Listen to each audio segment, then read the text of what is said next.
Graças a Deus.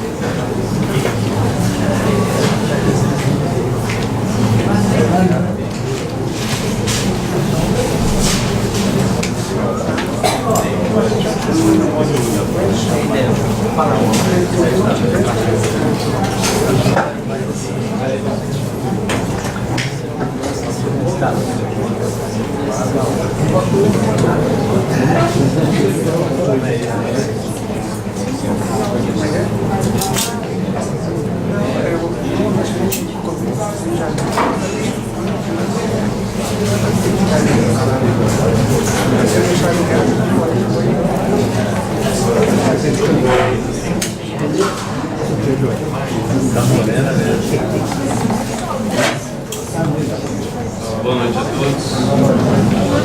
Mais uma vez, é um prazer enorme vir na casa de Sérgio Xavier, na semana de Sérgio Xavier. Então, nós vamos estar fazendo a nossa oração para iniciarmos os trabalhos. Depois vamos passar a palavra a Ju para poder complementar as informações todas da semana e estarmos aí participando e prestigiando o evento da casa.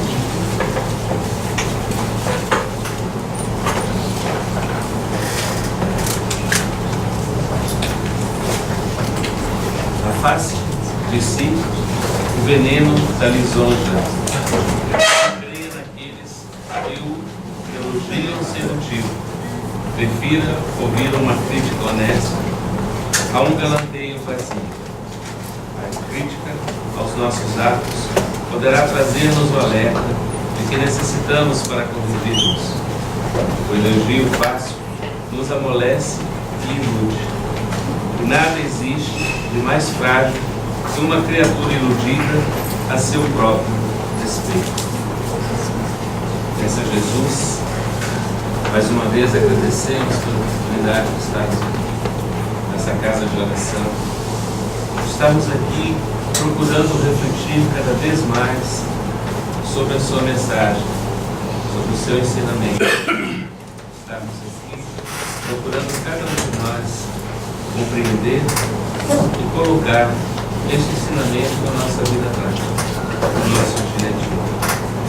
Pedimos que o nosso tempo seja de muita luz e muita paz para todos aqui presentes. Obrigado, Senhor. E assim seja. Senhor, por favor.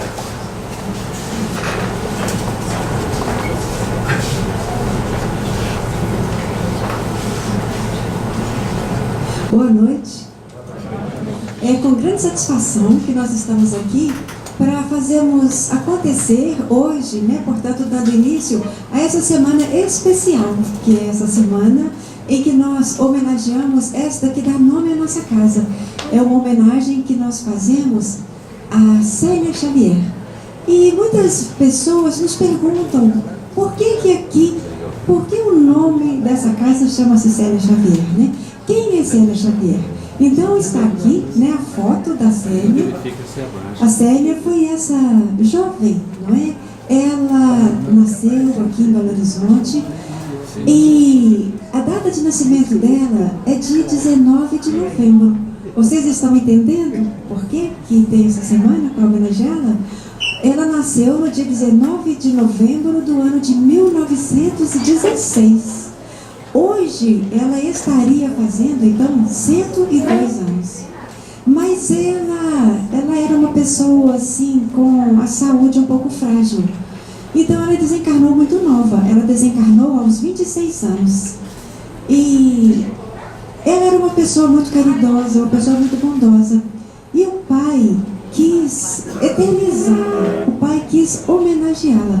E a maneira que ele encontrou foi doando o lote, esse espaço aqui. ele doou esse lote para que aqui fosse construída uma casa espírita que levasse o nome da sua filha, o nome da Célia Xavier. Então, ela desencarnou aos 26 anos, né, como nós dissemos. Ela desencarnou no dia 1º de agosto de 1943.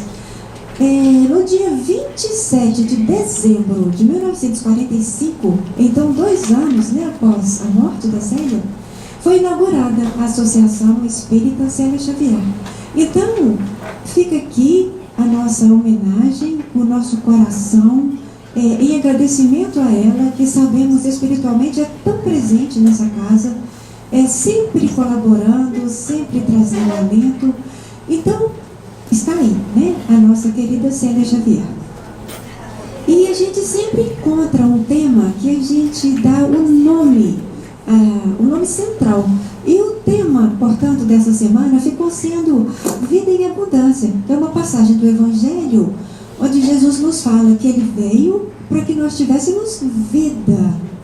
E que essa vida fosse uma vida abundante de vida. Porque a gente vê que muitas vezes a gente se envolve, né, com as coisas que são presentes aí no nosso dia a dia. E a gente muitas vezes pode dizer que a gente tem quase que uma não vida, de tanto que a gente se envolve, preocupa, né, e tantas outras coisas semelhantes aí.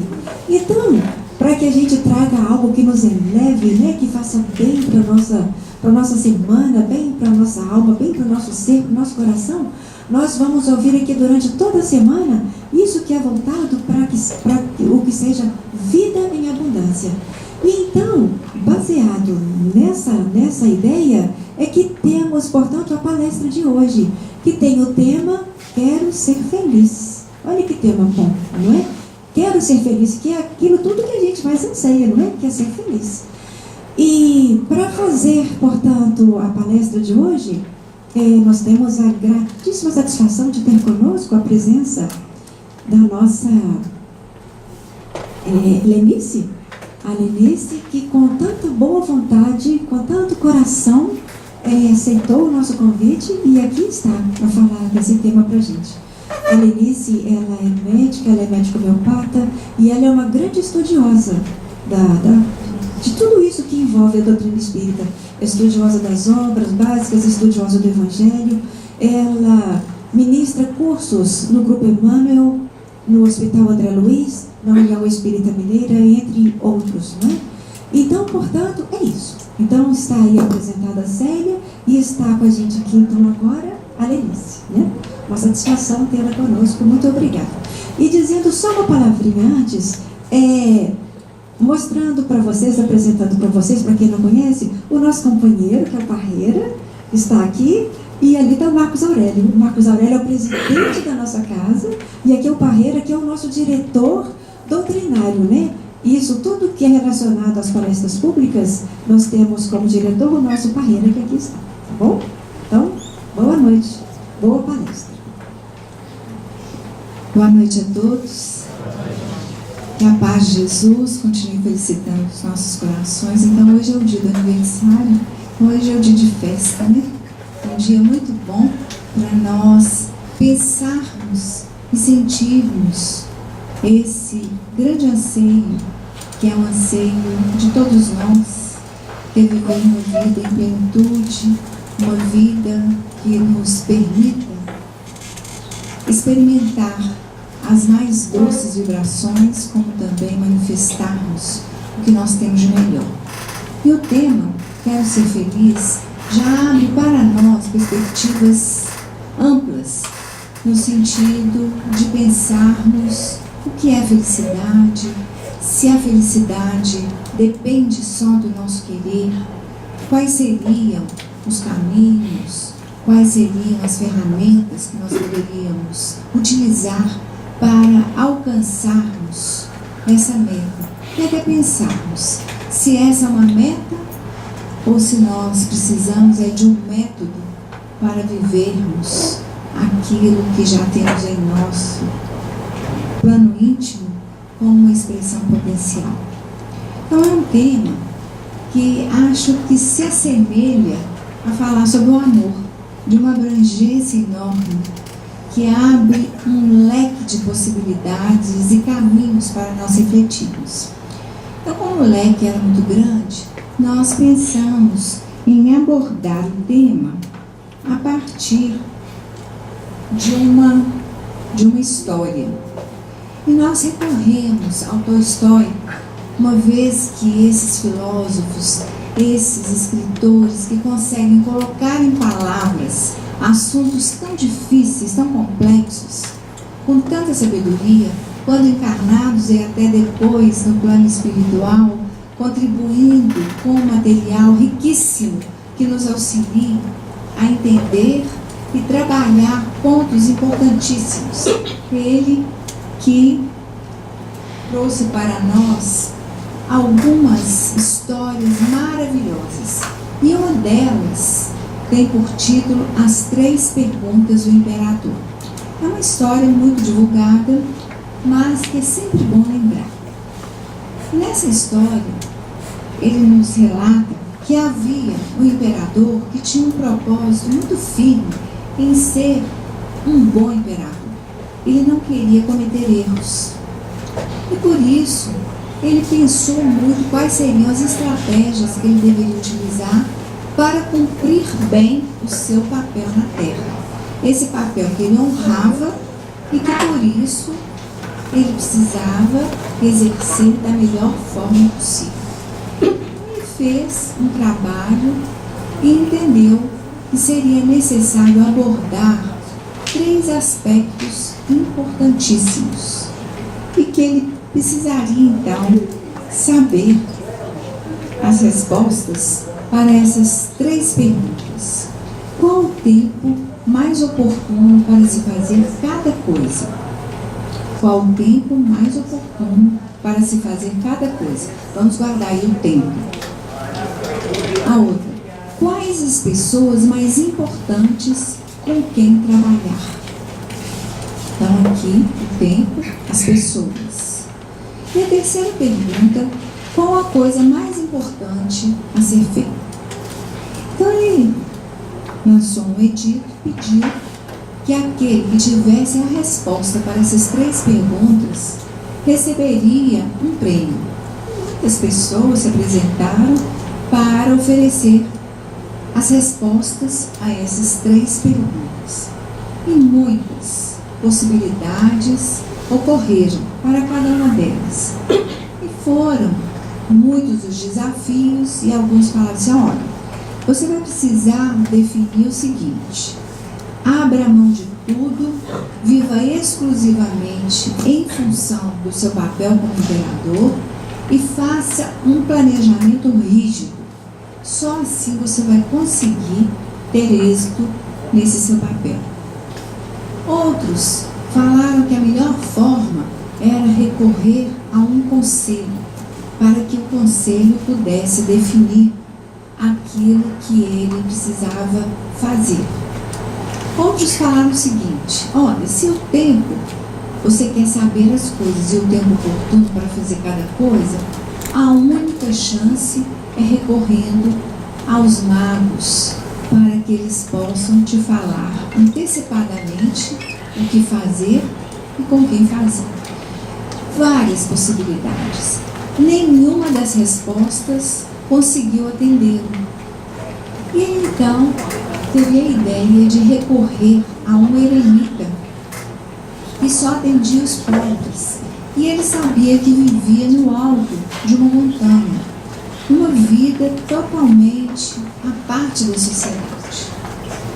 E ele então subiu a montanha, disfarçado, vestiu-se de camponês e foi até o alto da montanha. Lá chegando, ele deparou com um homem já com a idade avançada, preparando a terra para uma horta.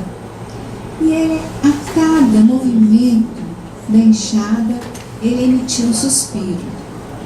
Então ele se apresenta e fala que ele foi ali com o objetivo de receber respostas em função da sabedoria dele para as suas 3 perguntas: qual o tempo, quais as pessoas e o que fazer. Fez as 3 perguntas e o eremita olhou para ele, deu uma batidinha no ombro e continuou com o seu trabalho, batendo a enxada, preparando a terra. Diante da situação, o imperador falou assim: você não está muito cansado, esse trabalho é muito duro para você, deixa eu ajudar um pouco.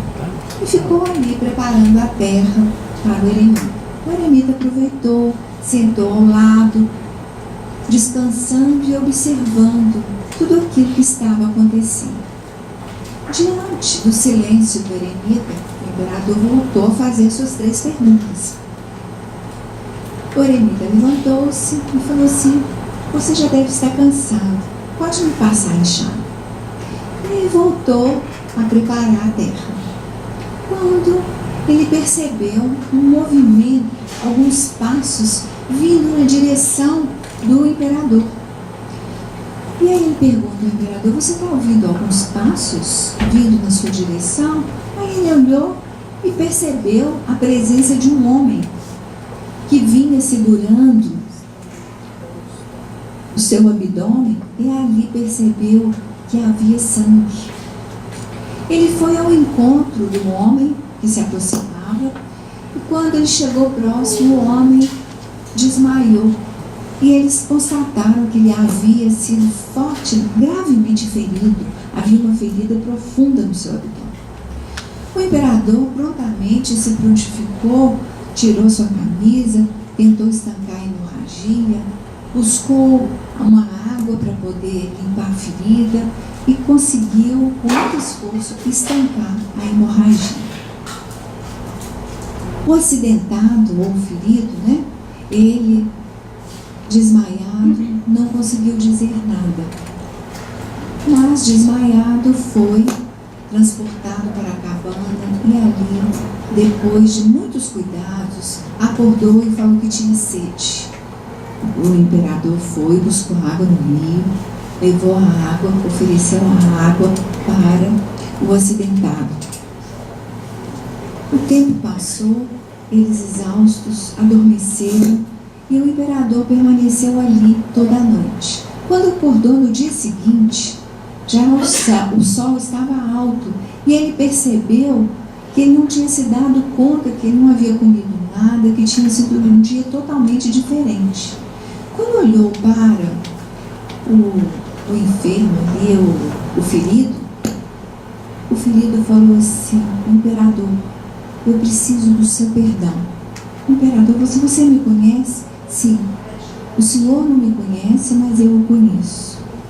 Eu era o seu inimigo e eu sabia da sua excursão vindo ao alto da montanha e estava deliberado em tirar a sua vida, porque eu era o seu maior inimigo. Eu tinha em você alguém que não merecia viver sobre a face da terra. Eu queria vingar a morte do meu irmão, que morreu na guerra, como também vingar todas as minhas posses que foram confiscadas. Mas eu quero receber o seu perdão, porque eu agora constatei como eu estava enganado e não tinha percebido nada sobre a realidade do seu papel e da sua qualidade como ser humano. O imperador, muito surpreso diante de tudo aquilo, disse: não, eu te perdoo e além disso, eu vou providenciar para que os meus médicos te atendam e todas as suas terras serão restituídas. E eu quero realmente contar com a sua presença. E ele disse: não apenas a minha presença, mas a minha amizade e a minha lealdade eterna. Diante de tudo isso, o imperador decidiu descer, e ir embora sem as suas respostas.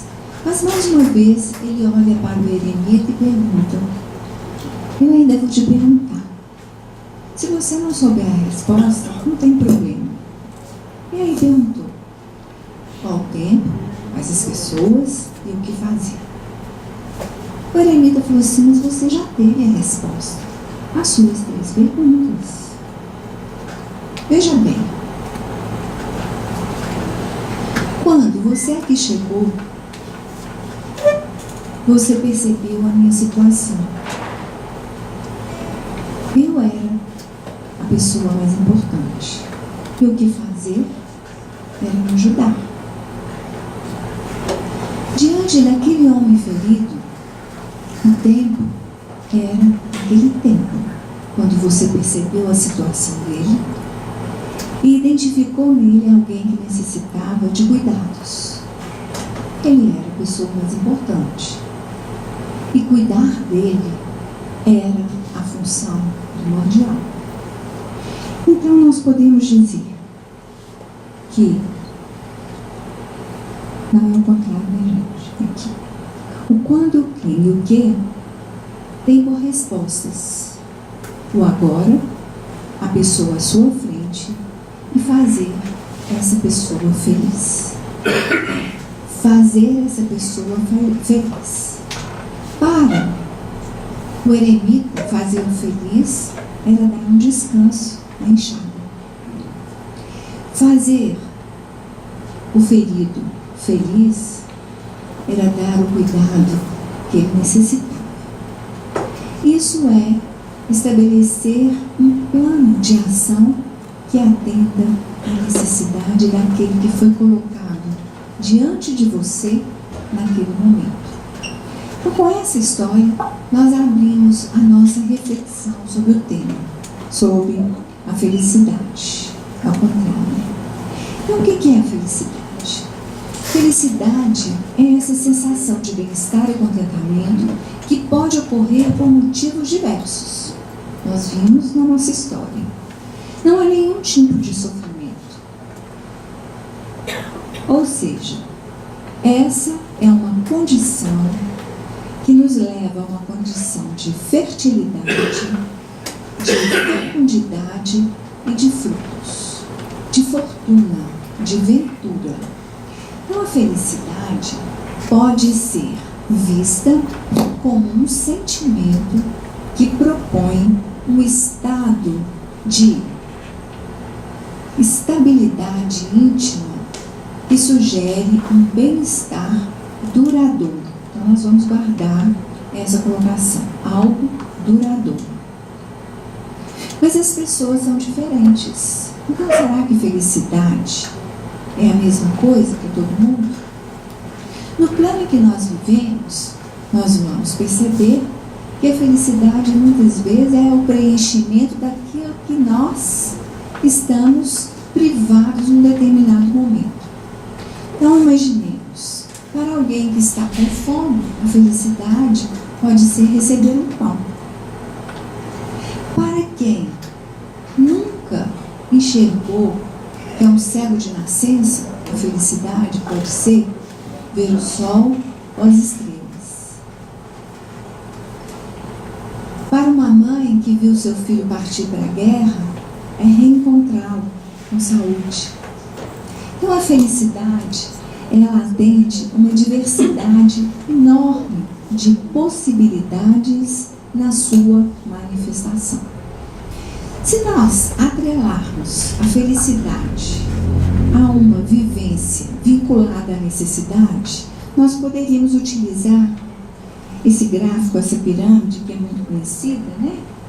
Que é um trabalho de Maslow, que é um psicólogo de origem judaica, mas americano, e que trabalhou a partir da visualização de que, para que a pessoa tenha uma completude, ela teria de ter suas necessidades todas preenchidas.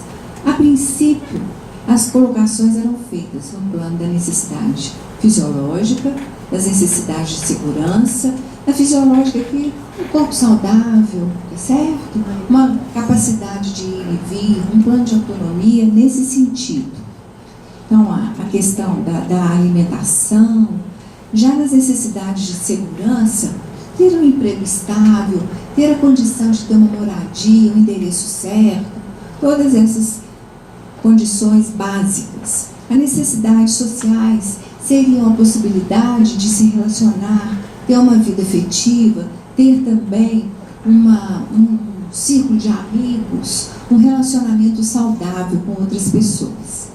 E a necessidade de estima seria a questão vinculada ao reconhecimento daquilo que a pessoa é.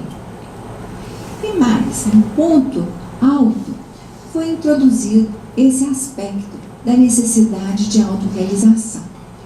Esse ponto, que é um ponto mais refinado das necessidades, nós poderíamos colocar as necessidades espirituais, que envolvem a necessidade de termos ideais, a necessidade de aprendermos, de crescermos, de termos propósitos, de alimentarmos a nossa alma. Então, quando todos esses aspectos estão atendidos, o homem poderia falar: eu vivo a plenitude de uma felicidade estável. Então, essa correlação didática nos permite avaliar que, quando estamos na experiência física, tiramos esse pensamento do livro Fonte Viva, a lição 156, o título do capítulo O Vaso, uma referência ao corpo físico. E Emmanuel nos diz que nós deveríamos utilizar esse vaso físico em santificação e honra. Em santificação e honra. O que seria isso? Não vivermos apenas focados nas necessidades fisiológicas, mas entendermos que o piso do uso desse corpo, atendido em suas necessidades fisiológicas, é o piso para que nós possamos alcançar o topo daquela pirâmide, acessando as experiências mais sutis. Quando nós estamos focados nesse plano crescente de buscas, nós vivenciamos o nosso estado de santificação.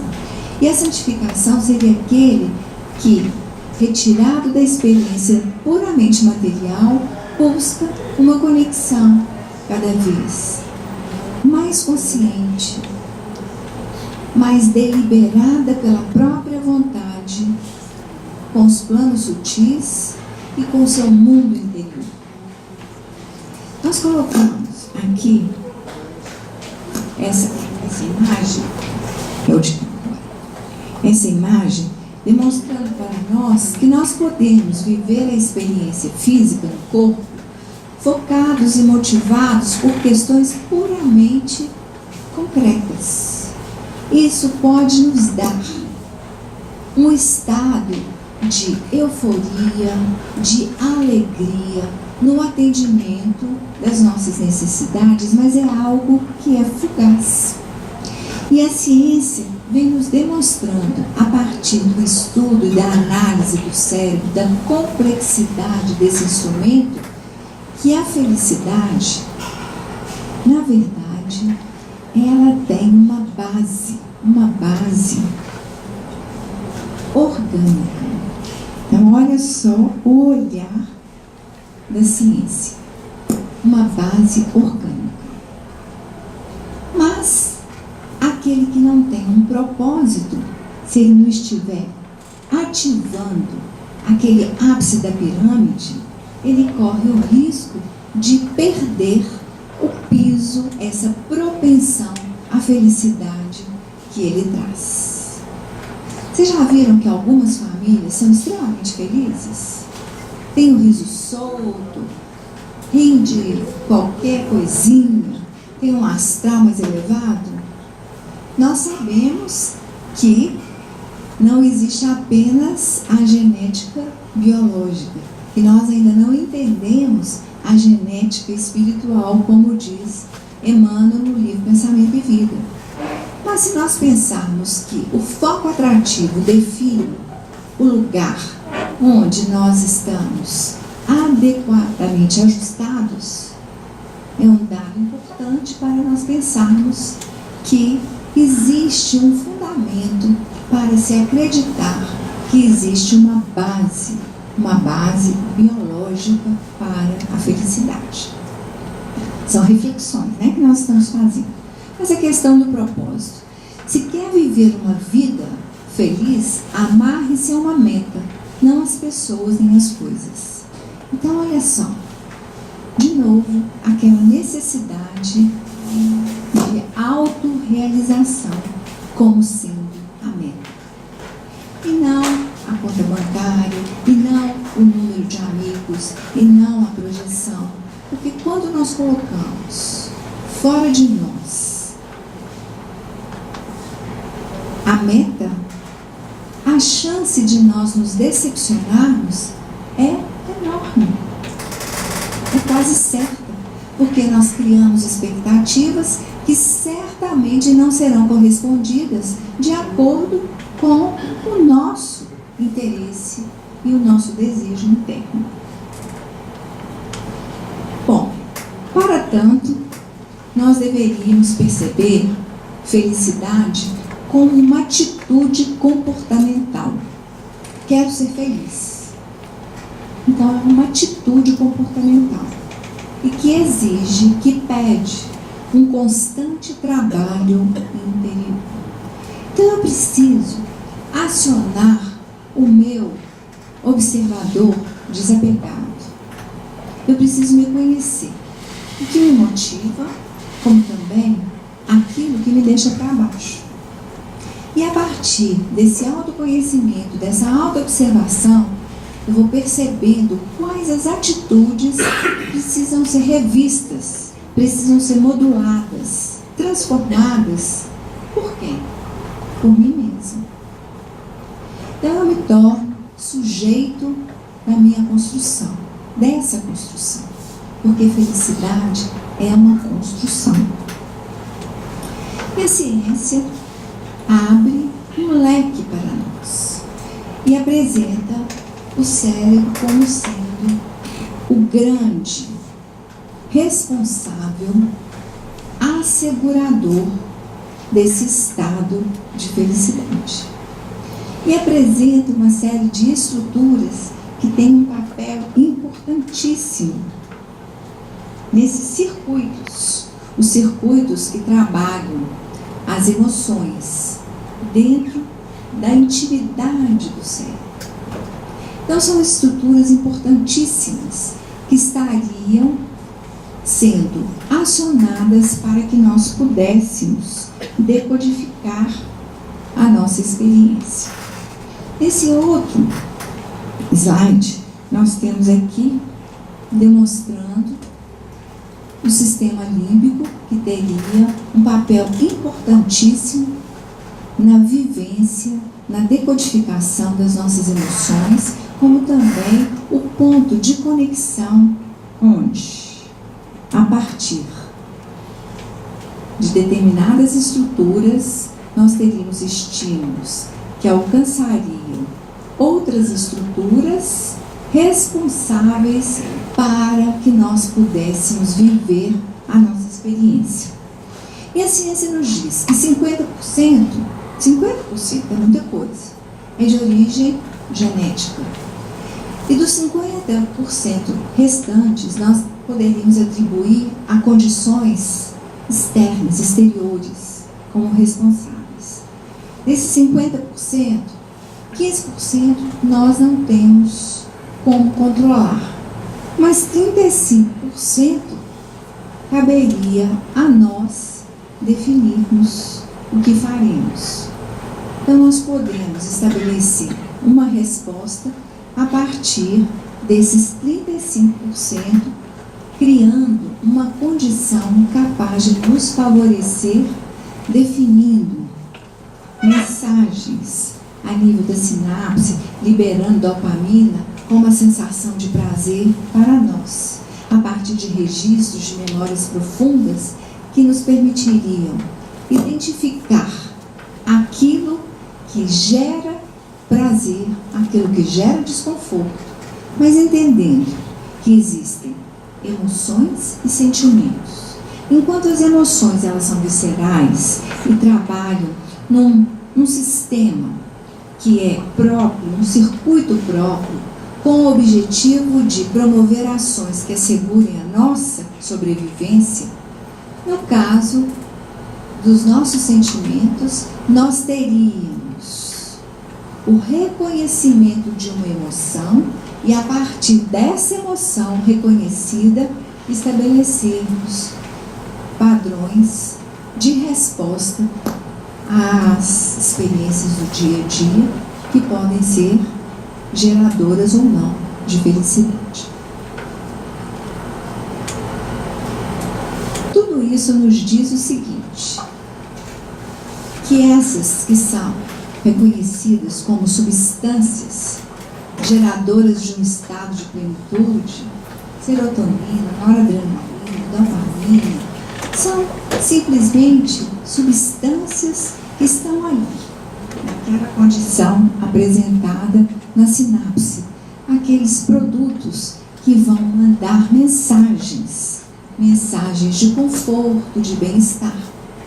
Mas será que nós poderíamos atribuir a essas substâncias um papel tão decisivo e determinante como a visão da pílula da felicidade? Então, vamos colocar essa substância que está faltando. Mas, por que a substância está faltando?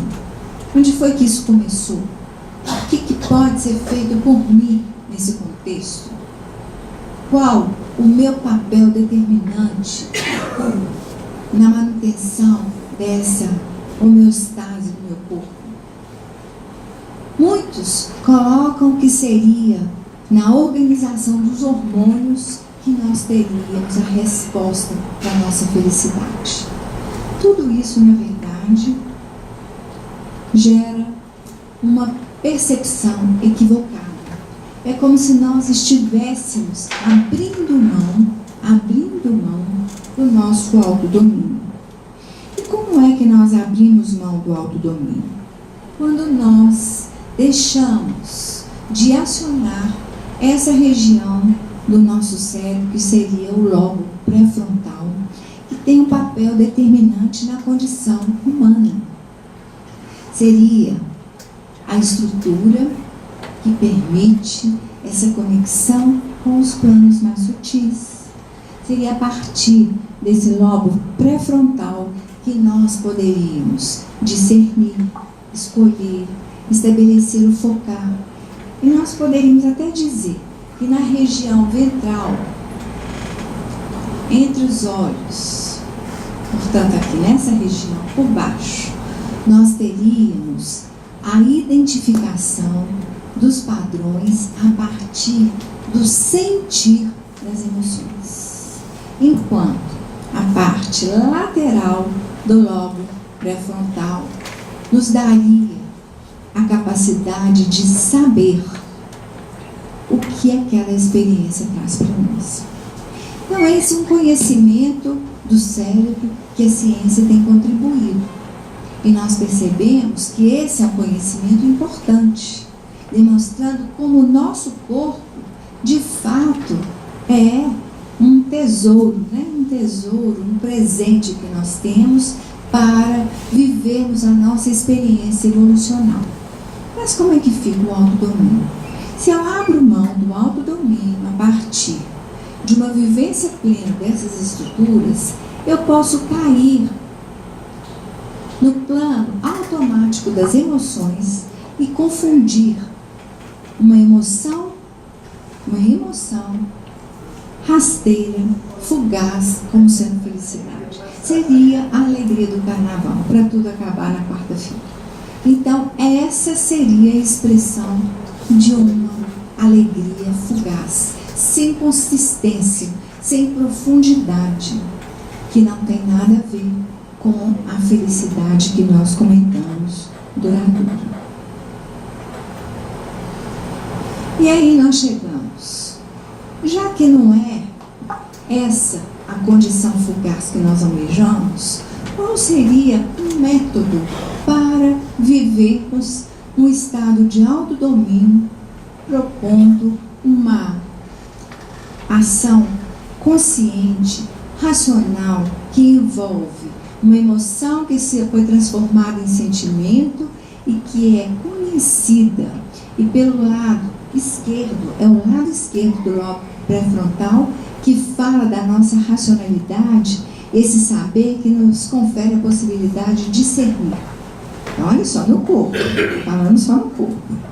Mas quem que define a condução do corpo é o espírito. Então o espírito vai dar o tom a partir da sua idade espiritual. O espírito vai utilizar essa ferramenta a partir da sua livre adesão. E a misericórdia vai nos oferecendo recursos, métodos. O primeiro método que para nós tem uma relevância seria a mensagem dos 10 mandamentos. Seria o primeiro roteiro que nós recebemos para vivermos a felicidade. Se nós vivêssemos tudo aquilo que é proposto nos 10 mandamentos, que já foi objeto de estudo aqui inúmeras vezes, inclusive eu, alguns anos atrás, trouxe esse estudo sobre os 10 mandamentos, nós teríamos um estado de estabilidade e comunhão com as leis universais. Mas nós somos um pouco resistentes e nós não conseguimos absorver.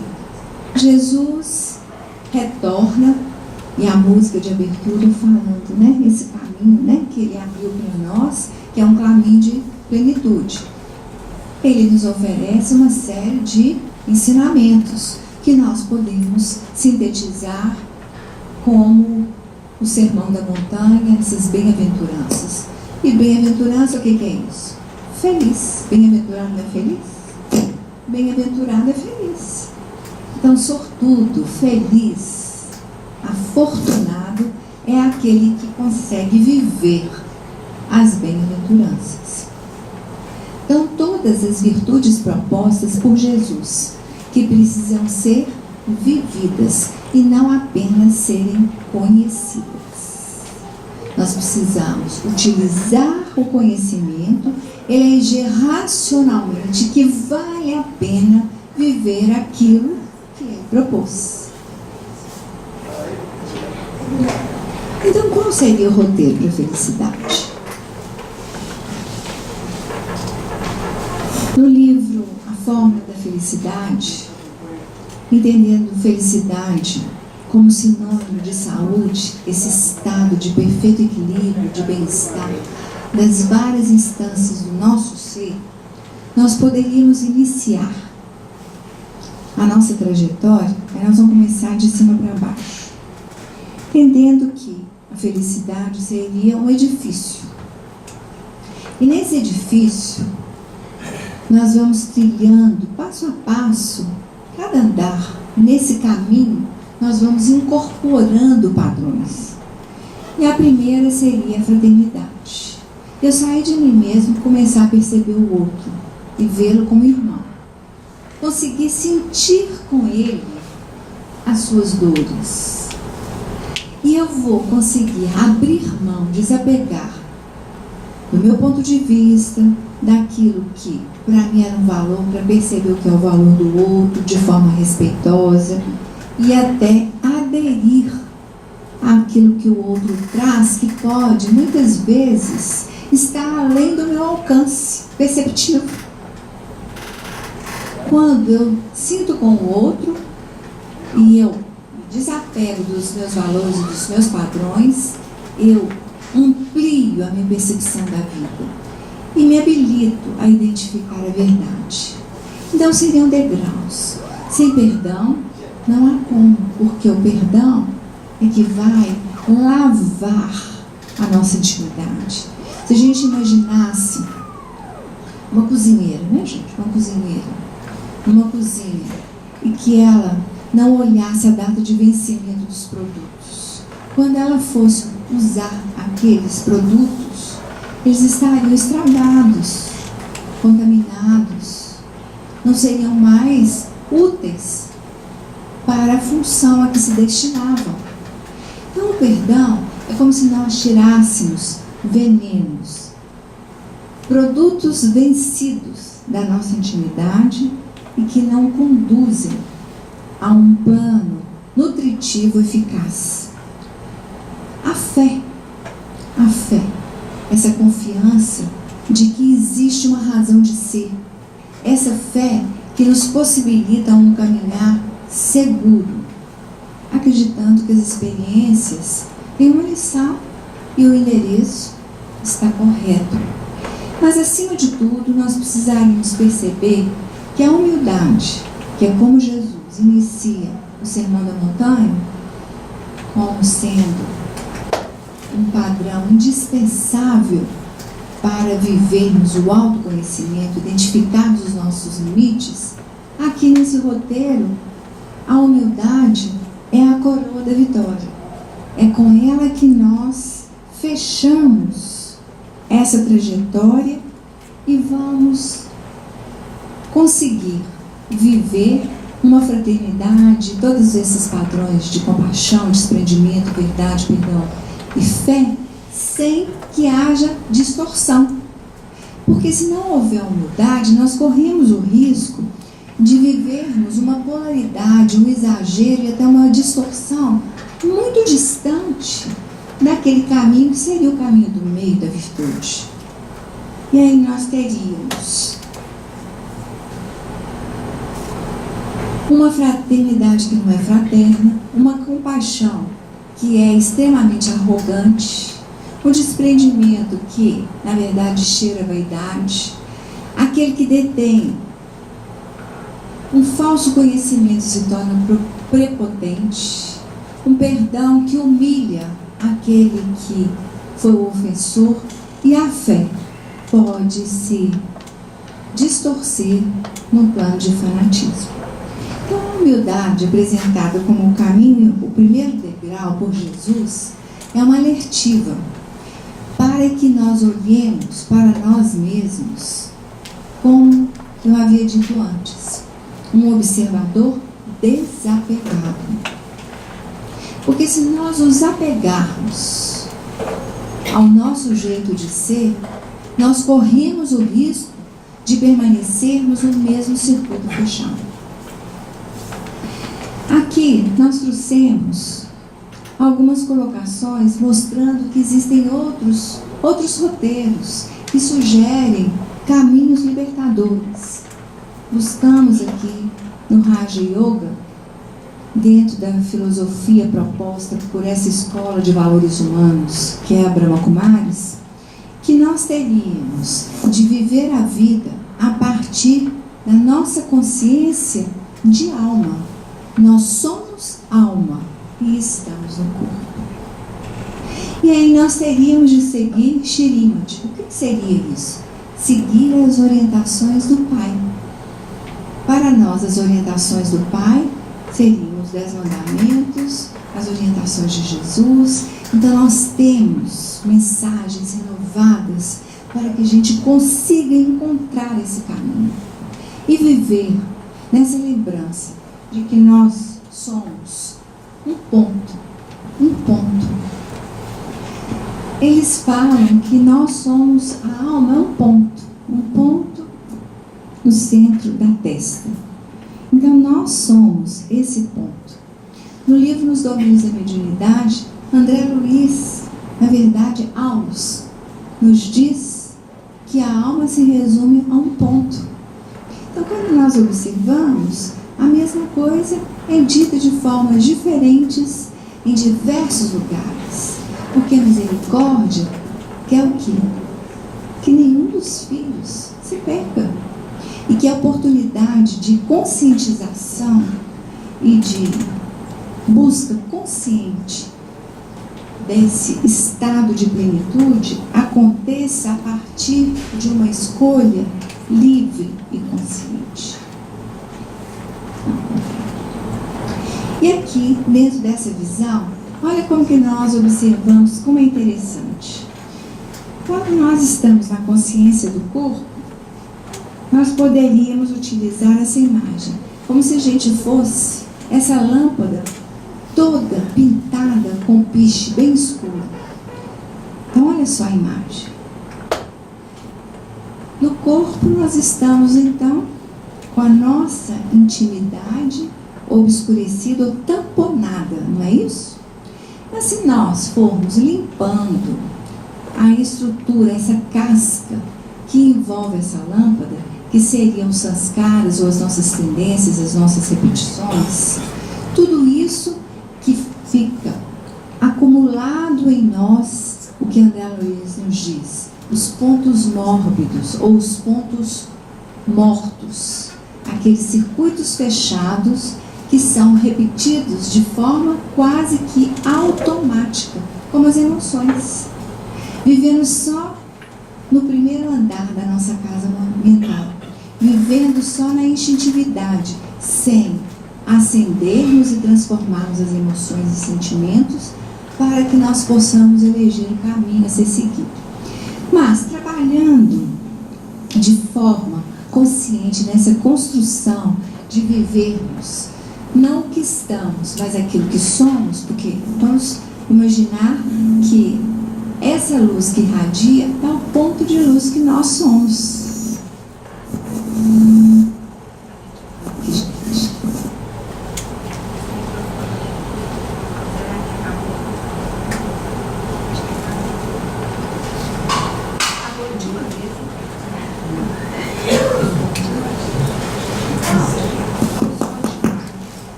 Em plenitude.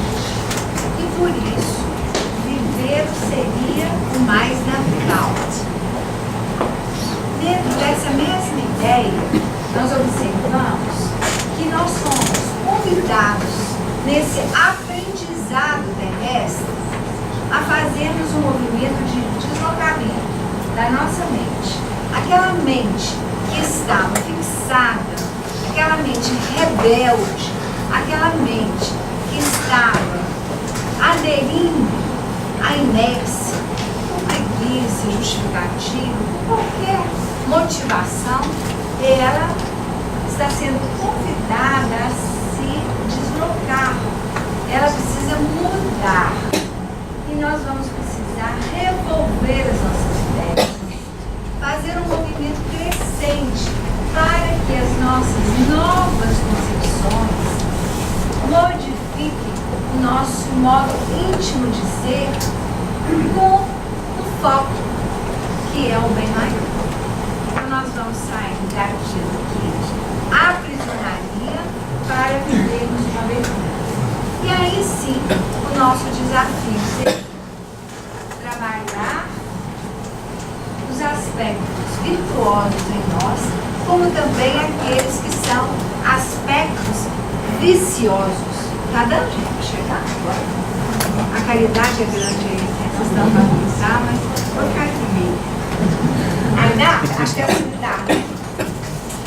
Então nós teríamos de trabalhar essa mudança do nosso padrão, entendendo que virtudes e vícios estão em nós e que precisam ser revistos de forma muito clara, analisando cada aspecto da nossa intimidade, entendendo de forma sintética que a virtude seria a eleição de nos submetermos por obediência àquilo que chegou até nós como sendo a orientação do Pai para a nossa libertação.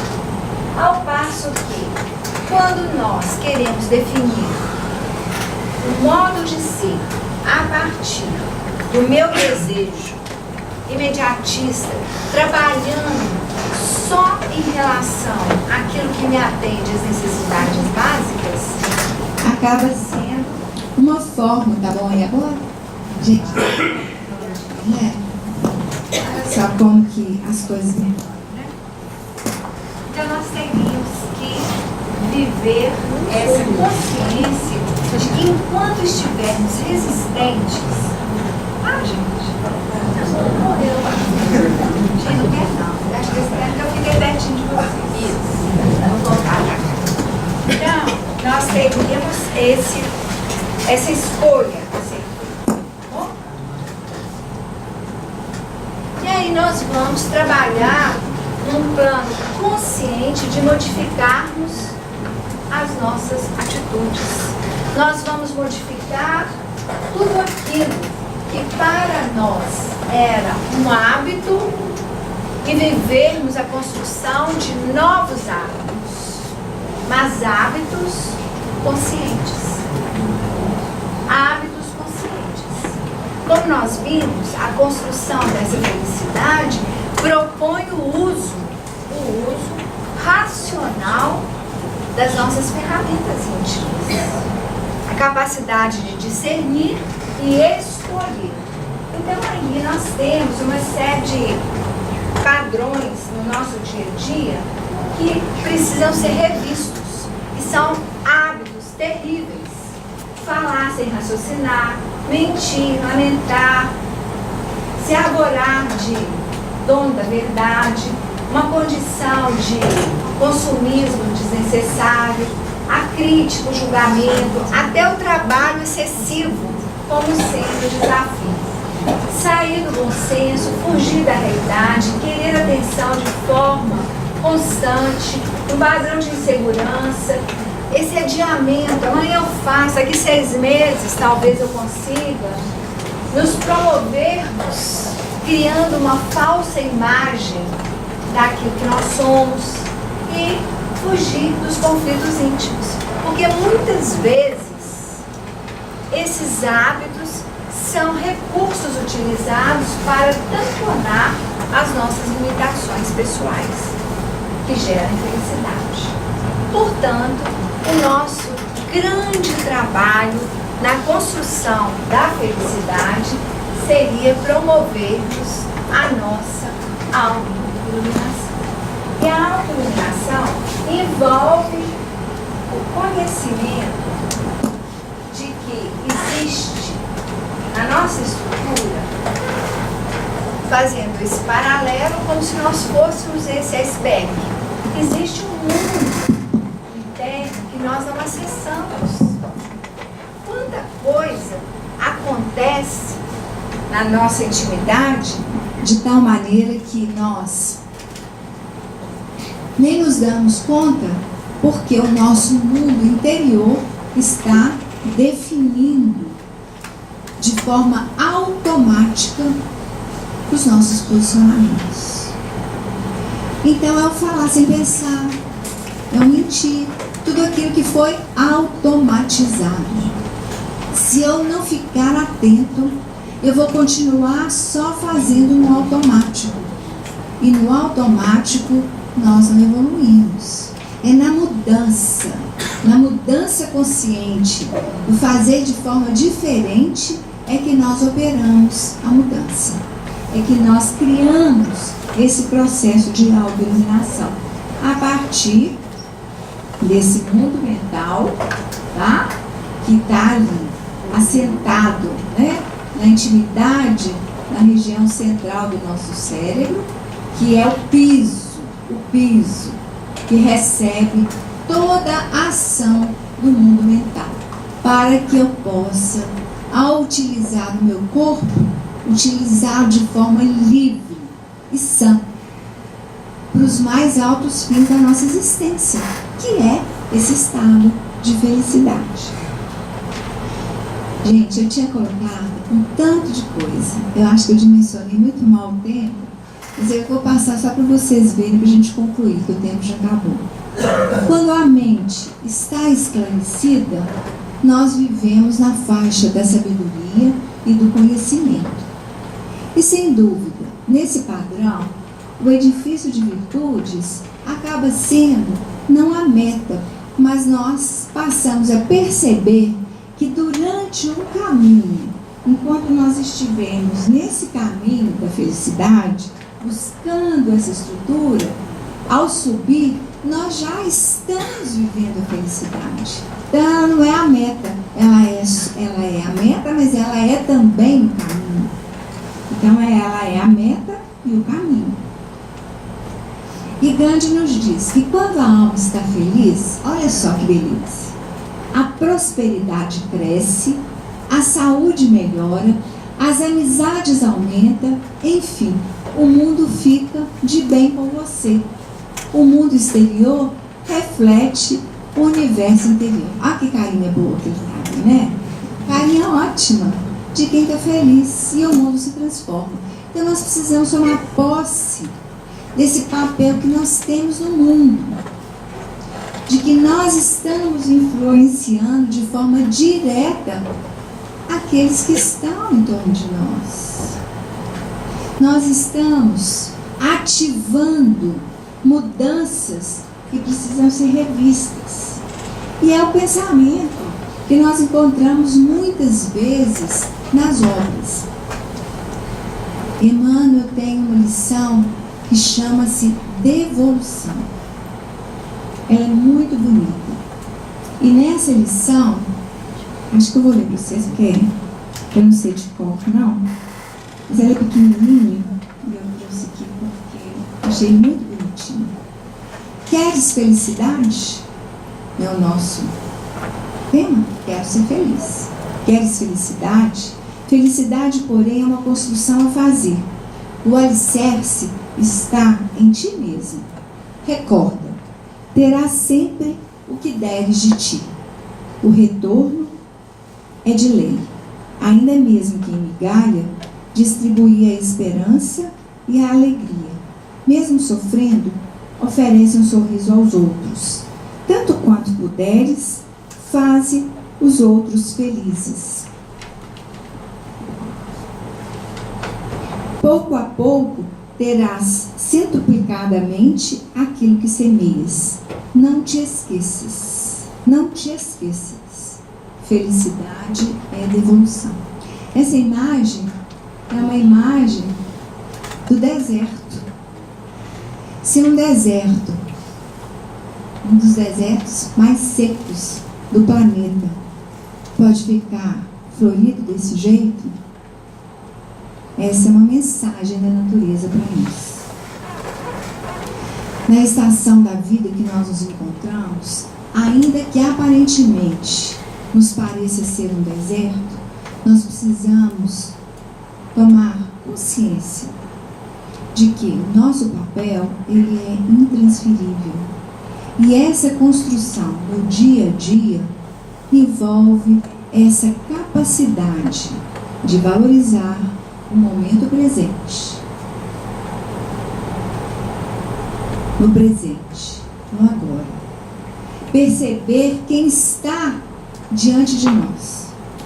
Quantas vezes nós não percebemos quem está diante de nós?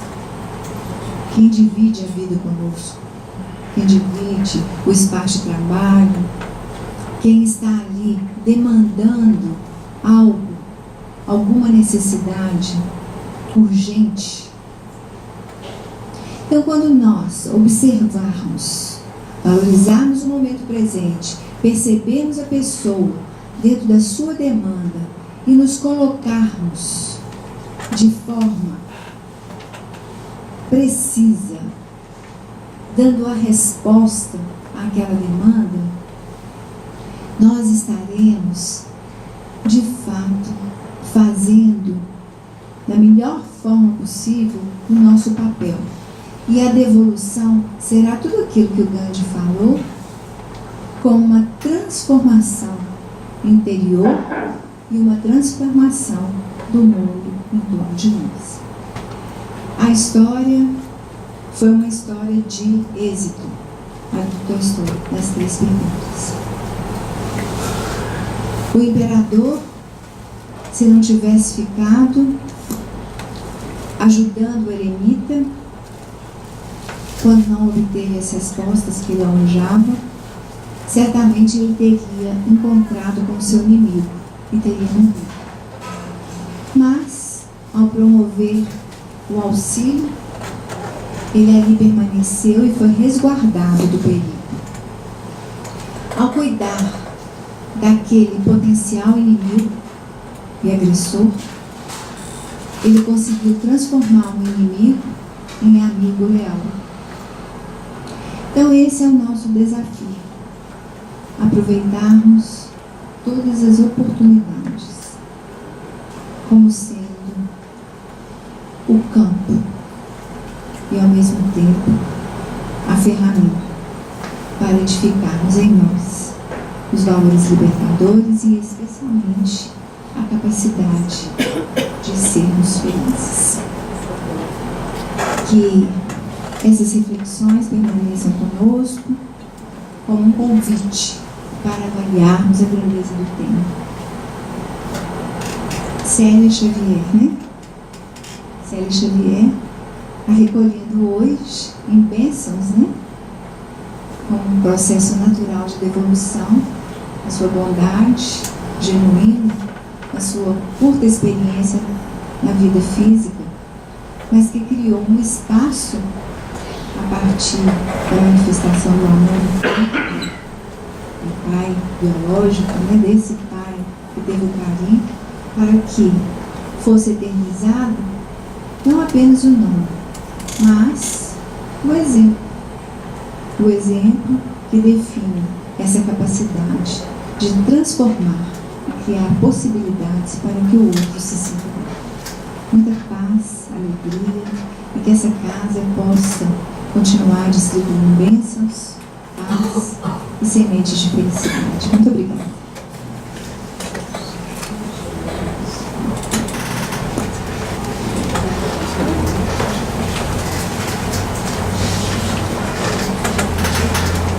Agora, o nosso encontro de hoje, né? Nós vamos fazer a nossa oração. Junto com essa oração, tem um convite para a gente entrar para dentro de nós para podermos sentir aquilo que a gente deseja. Como é que está o nosso processo de alcance disso? Depende muitas vezes de quem? A maioria das vezes, muito mais de nós mesmos. Então, se depende de nós, vamos firmes e fortes no caminho de conseguirmos alcançar aquilo que nós desejamos. Convido vocês também a estar aqui conosco amanhã, na sequência da nossa programação, certo? Para que a gente possa brilhantar cada vez mais essa semana. Nós vamos diminuir um pouco as luzes, fazer a nossa oração final e em seguida aqueles que desejarem receber o passe podem ficar nos seus outros lugares para que a gente possa fazer a aplicação do passe.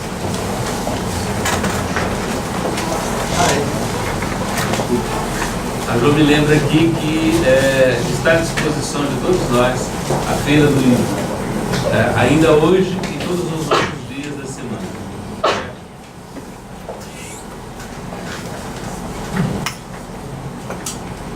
Se a tua palavra não tiver o objetivo de auxiliar, não a apresentes para criticar.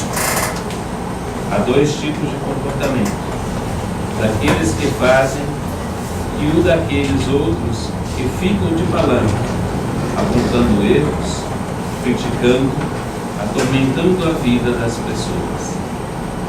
Faze quanto te seja possível, sem aguardar aplauso nem temer pedradas.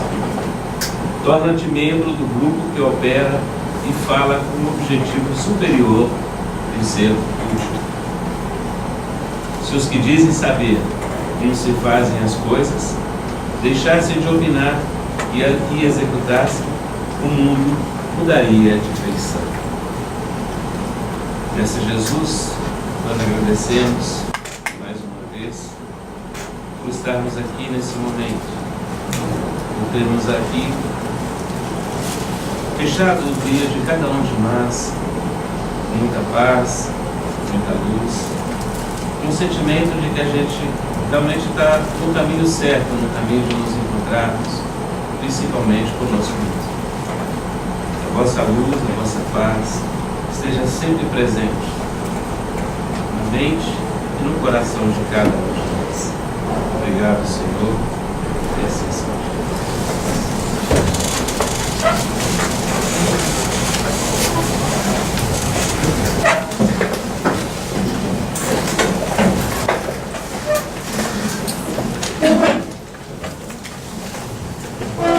Falou, comandante. Falou que ser. Amanhã. É a segunda, né?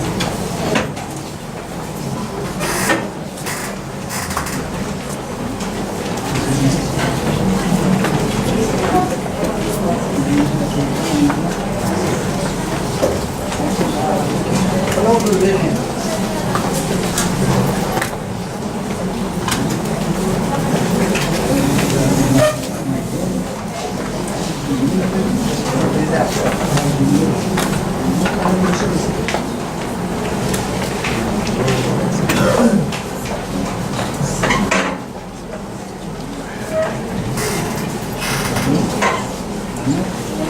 Sim.